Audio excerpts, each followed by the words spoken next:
ಉಪಸ್ಥಿತರಿರತಕ್ಕಂಥ ಪುಷ್ಪಗಿರಿ ಮಹಾಸಂಸ್ಥಾನ ಮಠದ ಪರಮ ಪೂಜ್ಯರ ಪಾದಾರವಿಂದಕ್ಕೆ ವಂದಿಸುತ್ತಾ ಈ ತಾಲೂಕಿನ ಜನಪ್ರಿಯ ಶಾಸಕರು ಡಾಕ್ಟರ್ ಶಾಂತರು, ಈ ಸಮಾಜದ ವಿಶೇಷ ವ್ಯಕ್ತಿ ಅಂದರೆ ತಪ್ಪಾಗಲಾರದು ಡಾಕ್ಟರ್ ಪರಮೇಶ್ವರಪ್ಪ ಕಾಗಿಮುಲ್ಲಿ ಅವರು, ದಾವಣಗೆರೆ ಜಿಲ್ಲಾ ಕೊಳಂಬ ವೀರಶೈವ ಲಿಂಗಾಯತ ಸಂಘದ ಎಲ್ಲ ಅಧ್ಯಕ್ಷರು, ಕಾರ್ಯದರ್ಶಿಗಳು, ಖಜಾಂಚಿಗಳು, ಪದಾಧಿಕಾರಿಗಳೇ, ವೇದಿಕೆ ಬಂದಿರತಕ್ಕಂಥ ಇನ್ನಿತರೆ ಪ್ರಮುಖರೇ, ವೇದಿಕೆ ಮುಂಭಾಗದಲ್ಲಿರತಕ್ಕಂಥ ಭಾರತೀಯ ಸೇನೆಯಲ್ಲಿ ವೇದಿಕೆ ಮೇಲೂ ಇದ್ದಾರೆ ಅನಿಸುತ್ತೆ, ವಿಶೇಷವಾದ ಸಾಧನೆ ಮಾಡಿರ್ತಕ್ಕಂಥ ಎಲ್ಲ ಭಾರತ ಸೇನೆಯ ಸೇವೆ ಸಲ್ಲಿಸತಕ್ಕಂಥ ಎಲ್ಲ ಸೈನಿಕ ಬಂಧುಗಳೇ, ಡಾಕ್ಟರ್ ಎಚ್ ಪಿ ಪರಮೇಶ್ವರಪ್ಪ ಅವರು ಕಾಸರಗೋಡು ಸಂಸ್ಥೆಯಲ್ಲಿ ವಿಶೇಷವಾಗಿ ಸೇವೆ ಸಲ್ಲಿಸಿ ಅಡಿಕೆ ಮತ್ತು ತೆಂಗಿನ ಬೆಳೆಗಳಲ್ಲಿ ಇಡೀ ದೇಶಕ್ಕೆ ಒಂದು ದೊಡ್ಡ ಪ್ರಾಜೆಕ್ಟ್ ಇತ್ತು. ಅದನ್ನು 11 ವರ್ಷ ಭಾಳ ಯಶಸ್ವಿಯಾಗಿ ಇಡೀ ದೇಶಕ್ಕೆ ನಡೆಸಿ ವಿಶೇಷವಾದ ಸಾಧನೆ ಡಾಕ್ಟರ್ ಎಚ್ ಪಿ ಮಹೇಶ್ವರಪ್ಪನವರೇ, ಕೊಳಂಬ ಸಮಾಜದ ಸಾಹಿತ್ಯ ಇವತ್ತೆಲ್ಲರೂ ಈ ರಾಜ್ಯದಲ್ಲಿ ಹಿಂದೂ ಹೊರದಾಡ್ತಿದೆ ಅಂತಂದರೆ ಅದೊಂದು ಹಿರಿಯ ಚೇತನ ಕೂತಿದ್ದಾರೆ. ಡಾಕ್ಟರ್ ಕತ್ತಿ ಚೆನ್ನಪ್ಪನವರೇ, ಡಾಕ್ಟರ್ ಶಿವಪ್ಪ ಹುಲಿಕೇರಿಯವರೇ, ನಿವೃತ್ತ ಪಶುವೈದ್ಯಕೀಯ ಅಧಿಕಾರಿಗಳು, ಡಾಕ್ಟರ್ ದಿನೇಶ್ ಜಿಗಡಿಯವರು, ಡಾಕ್ಟರ್ ಜಗದೀಶ್, ನಂದಿತ್ ಅವರೇ, ತಿಮ್ಮನೋಡು ಲಾಯರ್, ಅಲ್ಲೆಲ್ಲ ನೋಡಿದೆ ನಾನು ಕೂತಿರೋದು, ಜೀನಹಳ್ಳಿ ಗೌಡ್ರನಂತಂದ ರಮೇಶ್ ಅವರೇ, ಇನ್ನು ಅನೇಕ ಹಿರಿಯರು ಗೊತ್ತಿರ್ತಕ್ಕಂಥ ಎಲ್ಲ ನಮ್ಮ ಸಮಾಜದ ಬಂಧುಗಳೇ, ವಿಶೇಷವಾಗಿ ಇಂದು ಈ ಕಾರ್ಯಕ್ರಮಕ್ಕೆ ಪೋಷಕರ ಜೊತೆಗೆ ಪುಷ್ಪಗಿರಿ ಗುರುಗಳು ಹೇಳ್ತಾ ಇರ್ತಾರೆ, ಇತ್ತೀಚಿನ ದಿನಗಳಲ್ಲಿ ಕಾರ್ಯಕ್ರಮ ನಡೆದರೆ ಮಕ್ಕಳು ಕಾಣಲ್ಲ ಅಂತ. ಈ ಒಂದೇ ಕಾರ್ಯಕ್ರಮ ಒತ್ತಾಯಕ್ಕೋ ಏನಕ್ಕೋ ತಂದೆ ತಾಯಿಗಳ ಜೊತೆಗೆ ಬರ್ತಾರೆ, ಮನಸಾರೆ ಬರ್ತಾರೆ ಅಂತ ಇದು ಪ್ರಶ್ನೆ ಹಾಕೋಬೇಕಾಗಿದೆ. ಆ ಸರ್ಟಿಫಿಕೇಟು ಒಂದು ಮೊಮೆಂಟೋ ತಗೊಂಡು ಹೋಗ್ಲಿಕ್ಕೆ ಬಂದಿದ್ದಾರೆ. ಅದು ಮುಗಿದ ತಕ್ಷಣ ಅವ್ರು 5 ನಿಮಿಷ ಇರೋಲ್ಲ, ಕಾಯ್ತಾ ಇದ್ದಾರೆಲ್ಲ. ಯಾವಾಗ ನನಗೆ ಸರ್ಟಿಫಿಕೇಟ್ ಕೊಡ್ತಾರೆ ನಾನು ಓಡ್ಕೊಂಡ್ಬಿಡ್ತೀನಿ. ಆದರೆ ಇವತ್ತು ಭಾಳ ಅಭಿಮಾನದಿಂದ ತಂದೆ ತಾಯಿಯ ಜೊತೆಗೆ ಬಂದಿದ್ದೀರಾ. ನಿಮ್ಮೆಲ್ಲರಿಗೂ ಈ ಒಂದು ವಿಶೇಷವಾದ ಕಾರ್ಯಕ್ರಮಕ್ಕೆ ಆಹ್ವಾನಿಸುತ್ತಾ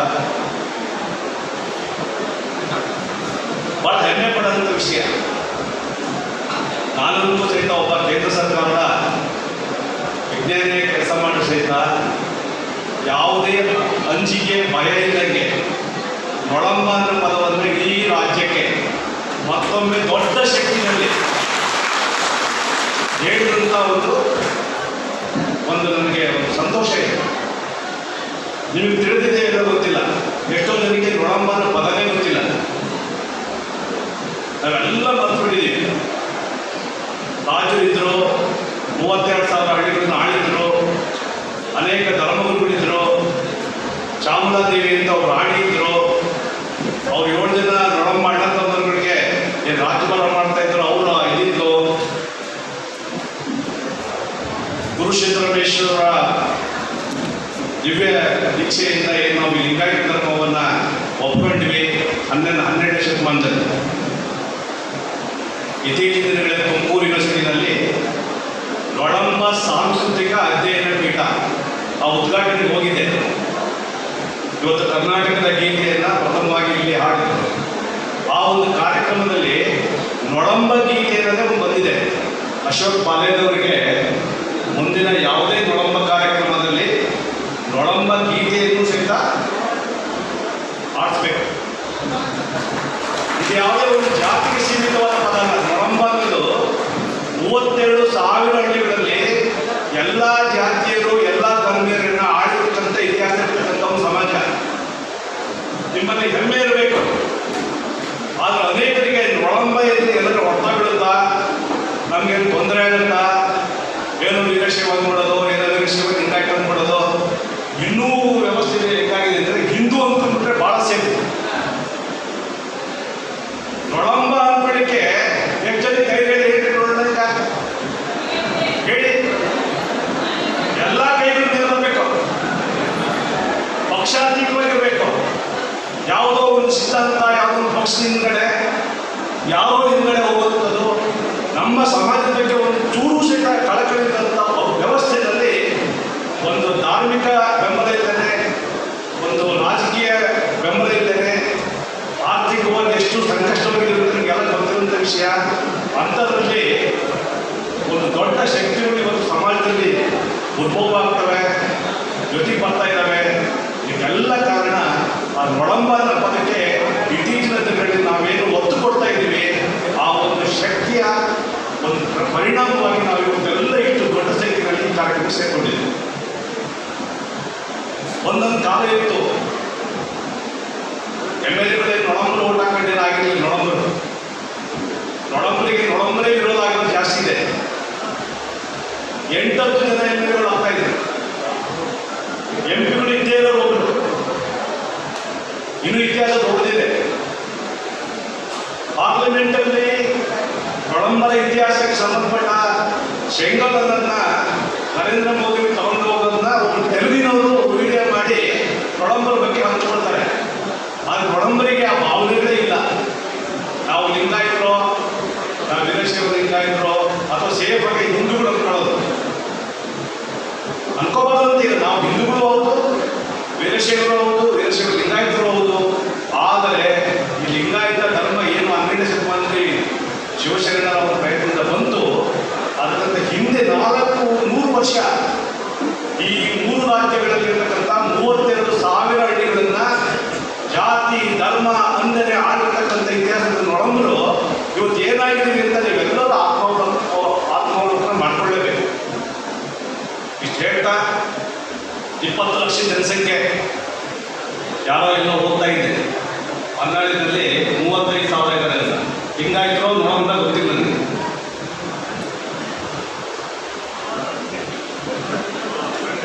ಯಾಕೆ ಹೇಳ್ತಿದ್ದೀನಿ ಅಂದರೆ ರಾಜ್ಯದಲ್ಲಿ ವೀರಶೈವ ಲಿಂಗಾಯತರ ಸಂಖ್ಯೆ ಇತ್ತೀಚಿನ ಜಾತಿ ಗಣತಿನಲ್ಲಿ ಬಂದಿರೋ 65 ಲಕ್ಷ. ಹೊನ್ನಾಳಿ ದಾವಣಗೆರೆಯಲ್ಲೇ 1.5-2 ಲಕ್ಷ ನೊಳಂಬರಿದ್ದಾರೆ ಅಂತ ಹೇಳ್ತಿದ್ದೀವಿ, ಲಿಂಗಾಯತರು ಇರ್ತಿರ್ಬೋದು. ತುಮಕೂರಲ್ಲಿ 4 ಲಕ್ಷ ಓಟ್ಗಳಿದ್ದಾವೆ ನೊಳಂಬರವರು. ಹಾಸನದಲ್ಲಿ ಎಷ್ಟೋ ಲಕ್ಷ ಇದ್ದಾವೆ, ಚಿಕ್ಕಮಗಳೂರು ಇದ್ದಾವೆ. ಏನು ಕೇಳ್ತಾ ಇದ್ದೀನಿ ಅಂದರೆ ನಮ್ಮ ಶಕ್ತಿಯನ್ನ ಈಗಿನ ರಾಜಕೀಯ, ಧಾರ್ಮಿಕ, ಶೈಕ್ಷಣಿಕ ಕ್ಷೇತ್ರಕ್ಕೆ ನಾವು ತೋರಿಸದೆ ಹೋದರೆ ಈ ಸಮಾಜ ಎಂದೂ ಸಹಿತ ಮೇಲೆ ಬರೋಕ್ಕೆ ಚಾನ್ಸೇ ಇಲ್ಲ. ಸೊ ಈ ನಿಟ್ಟಿನಲ್ಲಿ ನಾವೆಲ್ಲರೂ ಪ್ರತಿಯೊಬ್ಬರು ಸ್ವಲ್ಪ ಆತ್ಮಾವಲೋಕನ ಮಾಡಿಕೊಳ್ಳೇಬೇಕು. ಆದರೆ ಇತ್ತೀಚಿನ ದಿನಗಳಲ್ಲಿ ಒಂದು ಬದಲಾವಣೆ ಕಾಣ್ತಾ ಇದೆ. ಅದರಲ್ಲಿ ಗುರುಗಳ ಪಾತ್ರ ಬಹಳ ಇದೆ. ಪುಷ್ಪಗಿರಿ ಮಹಾಸಂಸ್ಥಾನದ ಮುಖಾಂತರ ರಾಜ್ಯಾದ್ಯಂತ ಏನು ಪುಷ್ಪಗಿರಿ ಮಹಿಳಾ ಸ್ವಸಹಾಯ ಸಂಘಗಳನ್ನು ಕಟ್ಟಿ, ನಾನು ಸ್ವಲ್ಪ ಕಡಿಮೆ ನೋಡಿದೆ ಸಂಘ, ಯಾಕೋ ನಾಗಯ್ಯವರು ಸರಿಯಾಗಿ ಕೆಲಸ ಮಾಡಿದ್ರು ಅನ್ಸುತ್ತೆ. ಸ್ವಸಹಾಯ ಸಂಘದಲ್ಲಿ ಭಾಳ ಜನ ನಿರೀಕ್ಷೆ ಮಾಡಿರ್ತೀನಿ ನಾನು.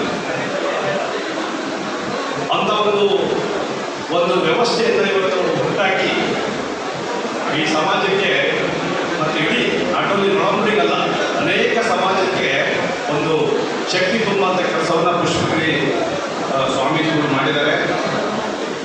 ನಾನು ಹೇಳ್ತಾ ಇದ್ದೆ, ಜಿಲ್ಲಾವಾರು ಅನೇಕ ನೊಳಂಬ ಪ್ರತಿಭಾ ಪುರಸ್ಕಾರ ಕಾರ್ಯಕ್ರಮ ನಡೀತಾ ಇದ್ದಾವೆ. ಆದರೆ ಕೆಲವೊಂದು ಜಿಲ್ಲೆಗಳಲ್ಲಿ ನೊಳಂಬರಿಗೂ ಸಹಿತ ಏನೂ ಆಗ್ತಾ ಇಲ್ಲ, ಪ್ರತಿಭಾ ಪುರಸ್ಕಾರ ಆಗ್ತಾ ಇಲ್ಲ, ಜಿಲ್ಲಾ ಮಟ್ಟಕ್ಕೆ ಸೀಮಿತವಾಗಿ ನಡೀತಾ ಇದ್ದಾವೆ. ಈ ನಿಟ್ಟಿನಲ್ಲಿ ಇಡೀ ಹಿಂದೂ ಸಮಾಜಕ್ಕೆ ಈಗ RSS ಇದೆ, ರಾಷ್ಟ್ರೀಯ ಸ್ವಯಂ ಸೇವಕ ಸಂಘ. ಅದೇ ಕಾನ್ಸೆಪ್ಟ್ನಲ್ಲಿ ನೊಳಂಬ ಸ್ವಯಂ ಸೇವಕರು ಅಂತ ಇವತ್ತು ರಾಜ್ಯಾದ್ಯಂತ 20 ಲಕ್ಷ ಜನ ಸಕ್ರಿಯರಿದ್ದಾರೆ.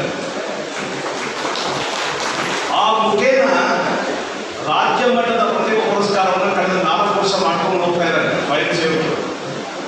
ಆ ಒಂದು ಸಂದರ್ಭದಲ್ಲಿ ನಾನು ನೋಡಿದಂಥ ಒಂದು ಆ ಸಂಖ್ಯೆ ನೋಡಿದ್ರೆ 400ರಿಂದ 500 ನಮ್ಮ ಸಮಾಜದ ಮಕ್ಕಳು 90%ಕ್ಕೂ ಅಧಿಕ ಮಾರ್ಕ್ಸ್ ತಗೊಂಡಂಥವರು ಪ್ರತಿ ವರ್ಷ ಇವತ್ತು ಪ್ರತಿಭಾ ಪುರಸ್ಕಾರಕ್ಕೆ ರಾಜ್ಯ ಮಟ್ಟದ ಒಂದು ಕಾರ್ಯಕ್ರಮದಲ್ಲಿ ಇವತ್ತೇನು ಎಲ್ಲ ಬಂದಿದ್ದಾರೆ 75 ಜನ ಇವರ ಎಲ್ಲ ಜಿಲ್ಲೆಯಲ್ಲಿ ಸೇರಿಕೊಂಡು ಆಲ್ಮೋಸ್ಟ್ 8ರಿಂದ 10 ಜಿಲ್ಲೆಗಳಲ್ಲಿ ಇರ್ತಕ್ಕಂಥ ಎಲ್ಲ ಪ್ರತಿಭೆಗಳನ್ನ ಒಂದೇ ಕಡೆ ಸೇರಿಸಂಥ ಪ್ರಯತ್ನ 4 ವರ್ಷ ಆಗಿದೆ.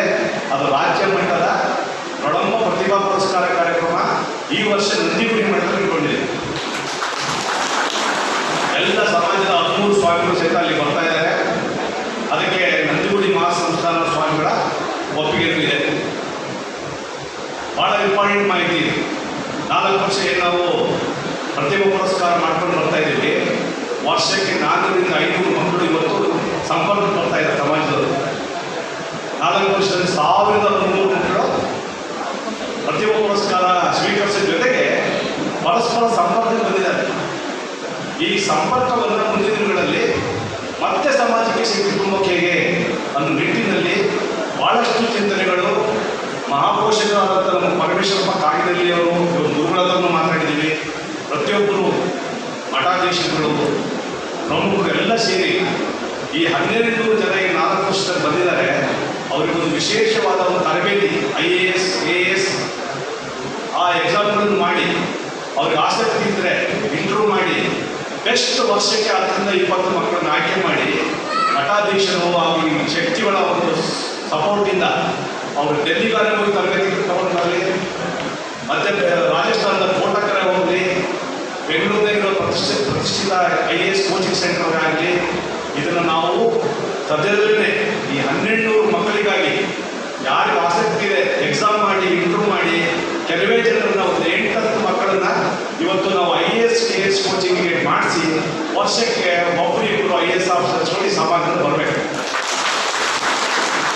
ಈ ನಿಟ್ಟಿನಲ್ಲಿ ಆಲ್ರೆಡಿ ನಮ್ಮಲ್ಲಿ ಡೇಟಾ ಇದೆ, ಚಿಂತನೆ ನಡೀತಾ ಇದೆ, ಅನೇಕ ಸಂಸ್ಥೆಗಳನ್ನು ಬಂದಿದ್ದಾವೆ. ಮಠಾಧೀಶರು ಸಹಿತ ಸಾಕಷ್ಟು ಬೆಂಬಲವನ್ನು ವ್ಯಕ್ತಪಡಿಸ್ತಾ ಇದ್ದಾರೆ. ಇವತ್ತು ಅವಶ್ಯಕತೆ ಇರೋದು ಎಲ್ಲರಿಗೂ ಸರ್ಕಾರಿ ಸೇವೆ ಸಿಗಲ್ಲ. ಭಾಳ ಜನ ಮಕ್ಕಳು 90% ತೊಗೊಂಡ್ಬಂದಿದ್ದಾರೆ. ನಾನು ಒಂದೇ ಎಕ್ಸಾಂಪಲ್ ಕೊಡ್ಬೇಕಂದ್ರೆ ಈ ಸದ್ಯದಲ್ಲೇ ಮೊನ್ನೆ ಒಂದು ಸರ್ಕಾರದ ಮಟ್ಟದ ಒಂದು ಮೀಟಿಂಗ್ ಇತ್ತು. ಎಲ್ಲ ಕೃಷಿ ವಿಶ್ವವಿದ್ಯಾಲಯಗಳಲ್ಲಿ ಸ್ಟ್ರೈಕ್ ನಡೀತಾ ಇದೆ. 945 ಪೋಸ್ಟ್ಗೆ ಸದ್ಯದಲ್ಲೇ ಎಕ್ಸಾಮ್ ಮಾಡ್ತಾ ಇದ್ದಾರೆ. 12,000 ಜನ ಅಪ್ಲಿಕೇಶನ್ಸ್ ಇದ್ದಾವೆ. ಅದರಲ್ಲಿ 945 ಜನಕ್ಕೆ ಆಯ್ಕೆ ಆಗಿದೆ.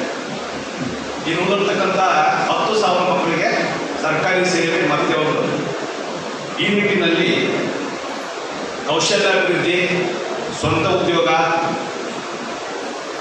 ಆಮೇಲೆ ಸರ್ಕಾರದ ಯೋಜನೆಗಳಿಗೆ ಅವರನ್ನು ಜೋಡಿಸುವಂಥ ವ್ಯವಸ್ಥೆ, ಮಕ್ಕಳಿಗೆ ಅವ್ರ ಸ್ವಂತ ಕಾಲ ಇರೋದ್ರ ಜೊತೆಗೆ ಇನ್ನೊಬ್ಬರಿಗೆ ಕೆಲಸ ಕೇಳೋದ್ರ ಬದಲಿ ಕೆಲಸ ಕೊಡುವಂಥ ವ್ಯವಸ್ಥೆಯನ್ನು ನಾವು ಮಾಡಲೇಬೇಕಾಗಿದೆ. ಅದಕ್ಕೆ ನಮ್ಮ ಅನುಭವಿ ಪರಮೇಶ್ವರಪ್ಪ ಸರ್ ಇದ್ದಾರೆ. ಇದನ್ನು ನಿರಂತರವಾಗಿ ಹೋಬಳಿ ಮಟ್ಟದಲ್ಲಿ, ತಾಲೂಕು ಮಟ್ಟದಲ್ಲಿ ಮಕ್ಕಳಿಗೆ ಈ ಥರ ಯಾವ ರೀತಿ ನಾವು ಶಕ್ತಿ ತುಂಬೋದನ್ನು ತಿಳಿಸೋ ಪ್ರಯತ್ನ ನಡೀತಾ ಇದೆ. ಸಂಘಟನೆ ಪಕ್ಷಾತೀತವಾಗಿರಬೇಕು. ನಾನು ಭಾಳ ವಿಶೇಷವಾಗಿ ಹೇಳ್ತೀನಿ, ಯಾವಾಗ ಸಂಘಟನೆಗಳಿಗೆ ಒಂದು ರಾಜಕೀಯ ಎಂಟ್ರಿ ಆಗುತ್ತೆ ಅದು ಅವನತಿಯ ಪ್ರಾರಂಭ. ಪ್ರಮುಖವಾಗಿ ಯಾರು ನಾಯಕತ್ವ ಹೊಂದಿರ್ತಾರೆ ಅವರು ಪಕ್ಷಾತೀತವಾಗಿ ಉಳಿಸ್ಕೊಳ್ಳುವಂಥದ್ದು ಭಾಳ ದೊಡ್ಡ ಜವಾಬ್ದಾರಿ. ಸೊ ಈ ನಿಟ್ಟಿನಲ್ಲಿ ಏನೋ ಒಂದು ವಾಲಂಟಿಯರ್ಸ್ ಒಂದು ಟೀಮ್ ಬರ್ತಾ ಇದೆ. ಪುಷ್ಪಗಿರಿ ಮಹಿಳಾ ಸ್ವಸಹಾಯ ಸಂಘದ ಅನೇಕ ಸ್ವಸಹಾಯ ಸಂಘದ ಮುಖಾಂತರ ಇವತ್ತು ಇದು ಬರ್ತಾ ಇದ್ದಾರೆ. ಈ ಸ್ವಯಂ ಸೇವಕರು ಇನ್ನು ಪ್ರತಿ ಕಾಲದಲ್ಲಿ ಉದ್ಯೋಗ, ಉದ್ಯಮೆ, ಕಾನೂನು ಪರಿಹಾರ ಮತ್ತು ಆರೋಗ್ಯ ನೀಡುವುದು ನಿರಂತರವಾಗಿ ಎಲ್ಲ ಪ್ರದೇಶಗಳಲ್ಲಿ ಆಗೋದ್ರ ಮುಖಾಂತರ ಈ ಸಮಾಜದಲ್ಲಿ ಏನು ನಾವು ಭಾಳ ಹಿನ್ನಡೆಯಲ್ಲಿ ರಾಜಮಂಡಲದಲ್ಲಿ ಇತಿಹಾಸ ಇರ್ತಕ್ಕಂಥ ಸಮಾಜದಲ್ಲಿ ಇವತ್ತೇನು ಇಷ್ಟು ಹಿನ್ನಡೆಯಲ್ಲಿ ಇದ್ದೀವಿ, ಇದಕ್ಕೆ ಶಕ್ತಿ ತುಂಬುವ ಪ್ರಯತ್ನದಲ್ಲಿ ಈ ಕಾರ್ಯಕ್ರಮಗಳನ್ನು ರಾಜ್ಯದ ಎಲ್ಲ ಭಾಗಗಳಲ್ಲಿ ಹಮ್ಮಿಕೊಂಡು ಅವರ ಒಂದು ಅಭಿವೃದ್ಧಿಗೆ ಒಂದು ಕಾರ್ಯಕ್ರಮವನ್ನು ರೂಪಿಸುವ ನಿಟ್ಟಿನಲ್ಲಿ ಪ್ರಯತ್ನ ನೀಡ್ತಾ ಇದ್ದಾರೆ. ಸಮಾಜದ ವಿಷಯಗಳಲ್ಲಿ ನಾವು ಒಗ್ಗೂಡಲೇಬೇಕು. ಯಾವುದೇ ಭಿನ್ನಾಭಿಪ್ರಾಯ ಇದೆ, ಎಷ್ಟೇ ಸಮಸ್ಯೆ ನಾವು ಅಲ್ಲೇ ಅನುಭವಿಸಿರ್ಬೋದು. ಈಗ ಫಾರ್ ಎಕ್ಸಾಂಪಲ್ ಹೇಳ್ತಾ ಇದ್ರು ನಮ್ಮ ಕಿವಿ ರೇಣುಕಾ ಚಾನಲ್ ಇದ್ದಿದ್ದು ಒಂದೆರಡು ಮಾತಾಡೋದಿತ್ತು.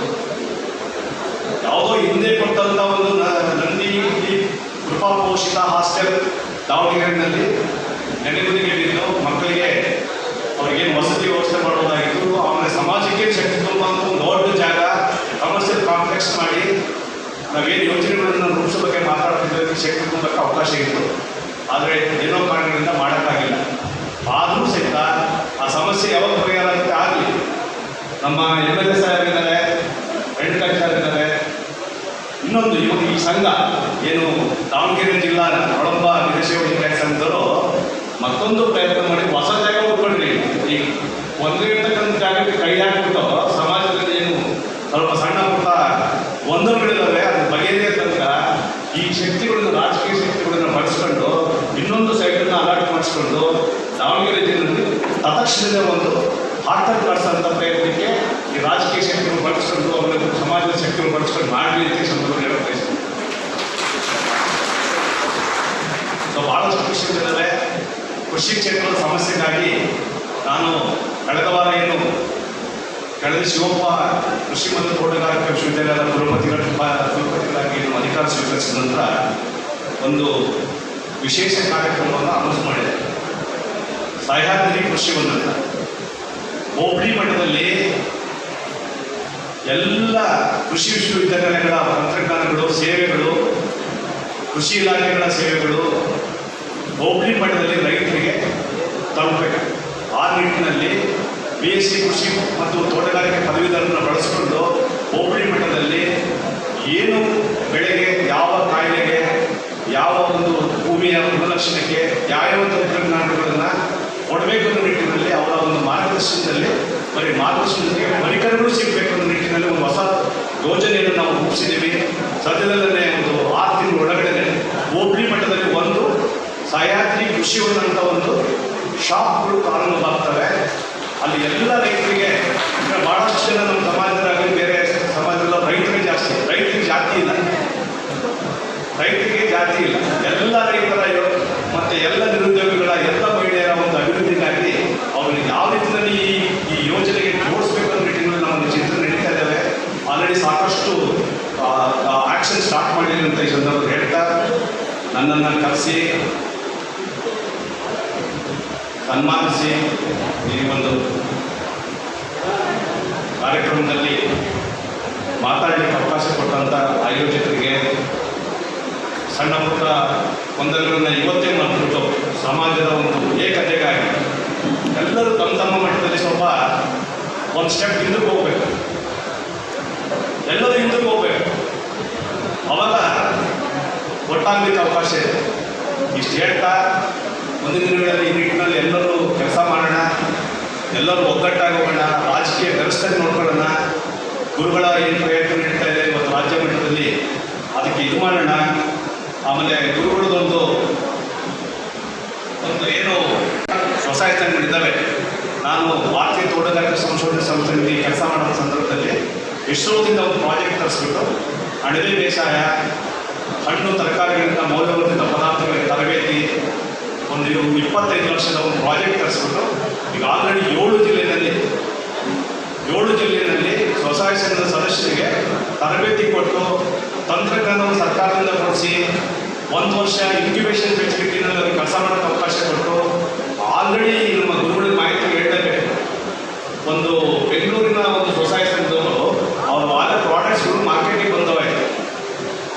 ಅವರು ಉದ್ಯೋಗ ಕೇಳ್ತಾ ಇಲ್ಲ, ಈಗ ಉದ್ಯೋಗನ ಬೇರೆಯವರಿಗೆ ಕೊಡುವಂಥ ವ್ಯವಸ್ಥೆಗೆ ಈ ಮಹಿಳೆಯರ ಮುಖಾಂತರ ಒಂದು ಪ್ರಯತ್ನ ನಡೀತಾ ಇದೆ. ಈ ಒಂದು ಪ್ರಯತ್ನಗಳನ್ನು ನಾವು ಮುಂದಿನ ದಿನಗಳಲ್ಲಿ ಉಳಿದಂಥ ಎಲ್ಲ ಜಿಲ್ಲೆಗಳಿಗೂ ವಿಸ್ತರಿಸ್ತೀವಿ. ನಮಗೆ ಬರ್ತಕ್ಕಂಥ ಎಲ್ಲ ಅವಕಾಶಗಳನ್ನು, ಸರ್ಕಾರದ ಯೋಜನೆಗಳನ್ನು ನಾವು ಈ ಸಂದರ್ಭದಲ್ಲಿ ಆ ಸಂಸ್ಥೆಗಳಿಗೆ ತಲುಪಿಸ್ತೀವಿ ಅಂತ ಹೇಳ್ತಾ ಮತ್ತೊಮ್ಮೆ ಎಲ್ಲರಿಗೂ ಒಂದು ನಾನು ಮಾತು